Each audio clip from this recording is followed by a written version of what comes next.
Magandang araw! For today's video ay aringani ho pala yung mga kaganapan no nag-outreach kami sa bundok. Dahil nga ni ho pala may lakad na naman ay syempre kasakasama na naman namin si Ate Kiona. Sa Fortuna Socorro nga ni ho pala aganapin yung pinakang outreach, malapit nga lamang ho pala din sa may amin. Kaya naman ilang minutuhin laang man din ho ay nandito na kami kaagad-agad. Pagkababa man din ho ng sasakyan ay di aringani ho at nagtulong-tulong na kaming ilipat sa kariton yung aming mga dadaling ipapamagay sa ating mga kapatid na mangyan. At syempre bago nga niyo pala kami tuluyang magtungo sa bundok ay humingi muna nga niyo pala kami diyan ng gabay mula sa Panginoon. Bali tatlong tawid nga niyo pala yan ng ilog at dahil nga niyo pala may tulay ay yung unang tawid namin ay doon na lang kami madaan. Sa pangunguna nga niyo pala rin ng Soul Sisters Charity at kasama nga niyo pala namin diyan si Ma'am Hugotera Mangyan at si CM Vlogs. Maigi na nga lamang ho at medyo mababa na ang tubig sa ilog at nung nakaraang araw daw man din ho ay hanggang liig ang tubig. Nasa patatlong tawid na nga niyo pala kami niyan ng ilog at saktong nandini na nga rin ho pala yung mga kapatid nating mangyan at naghahintay nga niyo daw pala sa amin. Isa-isa na nga niyo pala sila diyang nagbuhat at nagtulong-tulong para maitawid nga niyo pala yung iba pa naming mga daladala at kung asa kay man din ho sa kariton ay baka mabasa. Pagkarating nga niyo pala namin din sa may bahay ay tulong-tulong na nga niyo pala kami dun sa mga gawain. Kung ang iba nga niyo pala ay nagababalat diyan ng mga pansamya, ang iba namang mga kalalakihan ay nagatadtad nung karning alutuin. Isa nga niyo pala sa napakagandang kaugalian nating mga Pilipino ay ang pagkamatulungin. Tunay nga naman na pag nagatulungan ay digay mapapabilis ang isang gawain. Pagkayari nga niyo pala makapagbalat ng mga samya ay tulong-tulong naman kami din magsalansan ng mga apamigay sa ating mga kapatid na mangyan. Kaso naman ay habang kami nagasalansan din ay si Ate Kiona naman ay napakakulikot ay kako nga niyo pala ay abuhatin ko na lamang para hindi siya maglilikot doon. Habang nagaluto nga niyo pala sila diyan ay nagpamigay naman si Ma'am Hugotera Mangyan ng mga damit para sa ating mga kapatid na mangyan. Paano ba naman ho yung ilang mga bata ay basa nga niyo pala ang kanilang damit at tumawid nga niyo pala sa ilog. Kaya naman ipinamigay muna nga niyo pala sa kanila at baka nga naman sila ay kaligkigin. Dahil nga niyo pala kaya rila ang dumede na rin si Ate Kiona ay buhay na naman man din ho ang kalikutan. Yung akala ko man din ho nagasalansan ng tsinelas din ay yun pala ay nagapipili din ng kanyang atsinelasin. Kaysa man din ho makigulo doon sa mga nagapalaro ay kakoy din na lang muna kami mag-standby sa may bahay.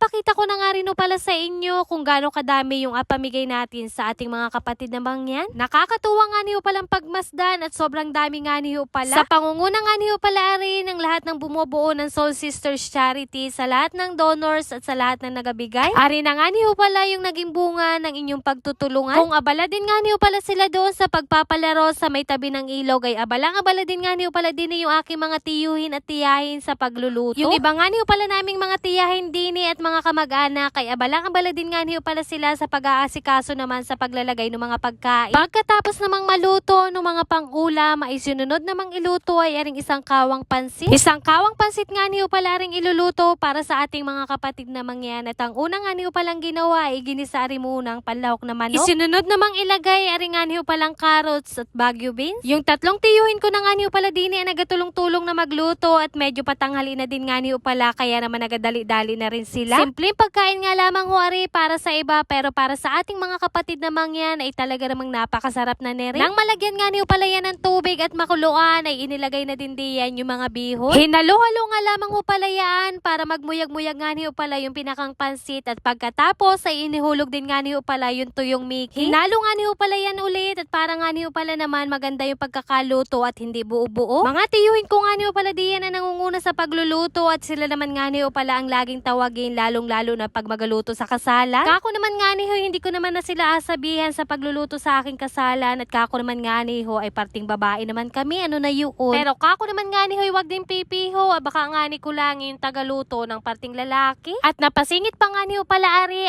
na may charot-charot laang at baka nga niyo pala mapanood nila ay masermonan pa ako ano na yun. Ay siya balik tayo din sa inalutong pansit na ari at lumaon na nga niyo pala ang aking chika. Panghuli nga niyo palang inilagay diyan aring repolyo at mabilis lang naman ho aring maluto. Syempre halo-halo lamang ulit para hindi nga niyo pala matutong at pagkatapos ay inaho na at naghayin na rin nga niyo pala sila din. Sakto nga niyo palang naghahayin sila diyan ng mga pagkain ay nagdatingan na din naman yung ating mga kapatid na mangyan. At bago nga niyo pala magsimulang magpakain ay ipinagpray muna nga niyo pala yan kaya naman thank you Lord sa lahat ng blessing. Nakakatuwa nga niyo pala sila diyan pagmasdan at talaga namang bakas na bakas sa kanilang mukha ang kasiyahan. Kaya naman maraming salamat po sa lahat ng bumubuo ng Soul Sisters Charity, sa lahat ng donors at naging posible ang inyong hangarin. Naway patuloy lamang kayong maging daluyan ng mga pagpapala para patuloy na makapagbahagi sa iba. Salamat din po sa lahat na naging kabahagi na sumama para maisakatuparan ang gawaing ito. Gayon din ay salamat din nga niyo pala sa mga tiyuhin-tiyahin namin, mga kamag-anak at mga volunteers na nakasama namin na talagang naglaan ng oras para makatulong sa iba. Naway patuloy tayong pagkalooban ng kalakasan ng katawan para muling makasama sa masayang gawaing ito. Panoodin nyo na nga lamang ho pala yung buong video at maraming kaganapan